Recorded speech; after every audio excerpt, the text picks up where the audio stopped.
Wanshu, Passai applications, mainly working around the sequences that have these arcing shots. Because we forget about that in karate, we think everything's linear. And with Christian before, you know, he did the hooking punches from Wanshu, so we're just doing like a dropping shot now and a rising shot. So for the Bassai one, we quickly did on the pads, hold the pad at a slight angle, and we're coming over and hitting this way, so we're coming down as we do it. Taking the body weight forwards, which is why the stance is the way it is, coming down here straight over the top, this way. Great shot. And as we talk about, as you move, the rise off and follow as that comes through. That was the Bassai one that we did. We also, when we look at Enpi, we talk about the rising strike, which you see in this sequence. And I'll do it on the pads while we've got it. So we talked about how you stand an uppercut, if you get a little bit further away, you can end up hitting with the wrong knuckles. So we talked about hitting with the back here, because again, it's less range dependent. Whenever I've got my head pulled forwards, I can do that rising shot. So hold the pad there, great little strike. So putting those into sequence, for the Bassai one, we were saying the problem you can have is you can block it. Right, you know, as that shot comes in. So what the other hand does, this husband and wife hands idea, it clears that out of the way. So either by grabbing it or pressing it, bang, that's what it clears a path for it, which is why we've got this U punch or C punch thing going on.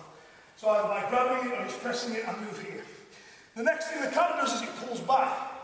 So we're talking about having done that, I can, to keep my line, to stop him correcting the angle, and so I lose my advantage, I can do this. I can pull him forwards using this little arm bar. When I've got that, I can either then use that to find the head and impact, which we see earlier in the form, or we talk about what you can also come back with is the knee lift, as some versions have. So we went there and here, and I can either go knee at the floating ribs, or my preference, if we turn around a little bit, but bang here, I can go in here, put my knee into the side of his thigh. So when I run away, he's not as quick on his feet as he was. We then looked at this sequence from Wanshu or Enpi, and it's sideways on in the kata, which means I do this technique sideways relative to him. So he'd be there, and I'm doing the technique here. I start facing, for the sake of the formality of it, I step forwards with this foot. So somehow I came into contact with that arm.